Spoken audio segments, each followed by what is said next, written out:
playwright, he writes movies, and he's written a book. And it's a book, basically a stream of consciousness about his life, which we'll talk more about it. But here's a clip of his stand-up. Where do you go to school? Elac? Elac. Excuse me. He's elementary, like spray painted and shit.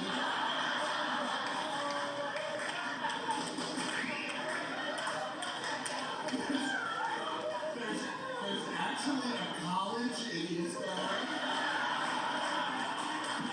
Really? Is it a B school? Or just do a Becky over it? You gotta have a lie. I got a lot. You gotta push it right to the edge, but not over the edge. You know, sometimes I push it over the edge too. It's like a comical cliff. Yeah. A fiscal. Yes. That's Say a hello to touchy Maria. word right now. Hi. Happy New Year. Happy New Nice Year. to meet you. Well, that's Welcome. your sister's place. Oh, thank you. That's what I was going for this We morning. have accomplished it. Can only wear these sparkly dresses. Oh, as you know. So Steve wrote a book. As you may or may not I know. wrote a book. You wrote a book. Couple. As a matter of fact, you brought it. I brought a book. You packed like fish. What is this? That's how they send it to me. Each book wrapped like it came from my mother's house. It's got Wrapped in plastic. Did she wrap the Sofas and the plastic. sofa? Yeah. No, she must have the machine. You know that Yeah, machine. yeah, the- All right, it's so hard to type with a gun in my mouth. So hard which to is open a book with the kind plastic. of funny, kind of sad, and that's really what your book is. Kind Yeah, of funny, kind yeah. of sad. Yeah. Kind of, you know, I started writing and because I wanted to put all the stories down before I became too old to remember them. And as I was writing, because it was over a 3-year period, it became like an AA inventory. I just started spewing Coming out. everything that came out. And those are the passages that people are finding more interesting than opening for the big solo. But what I take away, because I read the book now a couple months ago, is what I remember about it is, first of all, that sometimes to be funny, you have to go through a lot to get there. Right. And I also read about your mother. Yes. And everybody's come up with the same reaction. You're very honest about your mother. Does she talk to you anymore after this book? My mother said to me, what did you write a book for? No one's interested in your life. And she said that in front of a few friends who were just like, and she's gotten over it. My aunt, on the other hand, called me up and said, this is your former aunt. You are never to cross our threshold again. I said, well, the book was worth it. Sounds like a great holiday season. Oh, it was a great, and that was on my birthday. Yeah. You are a very sensitive guy. Yeah, I am. You have a lot of feelings, a lot of opinions. No day it just goes by for you. Things happen to you all the Comedians are time. often really deep. Well, yeah, Yeah. that's, I mean, we wear our emotions on our sleeves. And I'm very passionate about politics, and I'm very passionate about saving animals, and I'm passionate about, you know, when I see something wrong, I hate it, and I go out and I fight to get it corrected. And you know, I guess as I've gotten older, it's been easier. I don't care anymore. You know, That's not true. You do care. I mean, I don't care about. Yeah, I do care. Come on, stop it. No, excuse me, but here's the thing that you do, and that is that you don't forget a slight, but you don't forget a favor. Right, exactly Yeah. right. How did you know that? Is that what your book? Must be in the workbook. Yeah, it's in the book. Yeah, it's true.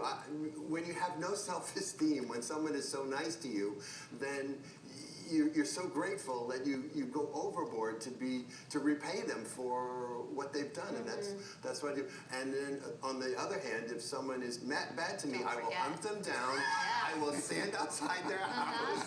I will break their sprinkler heads Yeah. off. I'm Sicilian, and we say we forgive, but we don't forget. That's true. We hold on to it. So what's is there one thing in this book that when people read it, it's the shocker where they say, I can't believe that this happened or that you said that? Is there that one story? Well, yeah, probably about the baby is probably the worst thing. You know, This is heartbreaking. I was married and found out that I wasn't the father of my child. Of your child, yeah.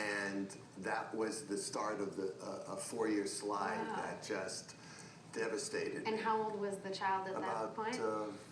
14 months. Yeah, it was. You know, It was the apple of your eye. yeah, it was. Yes. I think I wrote in the book that one night I'd gotten off the road. It was 3 o'clock in the morning. I went into the nursery and I looked into the crib and said, I finally know the meaning of love. I would throw myself in front of a car for this baby, for this son. And about a month later, I found out he wasn't mine. Wow.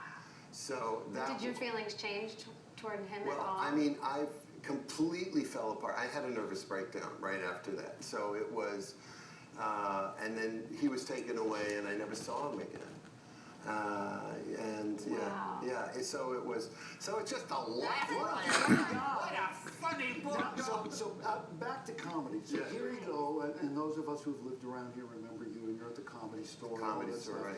And your career is percolating. It's going very nicely, and you started opening for some of the biggest acts in the world. Right. Which is, unless you are the A++ comedian, that's the best place to be. Right. All right. So you're playing Vegas. You're opening for all these big people, and then suddenly, that whole industry changed. Right. It was a time when you had a headliner and then an opening act, and then suddenly it was double headliners. So Johnny Carson would work with Joan Rivers, or Joan Rivers would work with the Smothers Brothers, and the opening act spot closed out. And and so I had to go on the road as in the comedy clubs. Different level of attention. Oh, it was like a Rolls Royce into a Pinto, and it was. You know what? Get the book just to read about something called Comedy Condo. The Comedy Condo. Okay, you got to read in the book about how it is basically schlepping from club to club and being treated. You're less important than the chairs in the club. Exactly. Less important than the beer is what I write. Okay. For more information about the book, you can go to our website, myfoxla.com.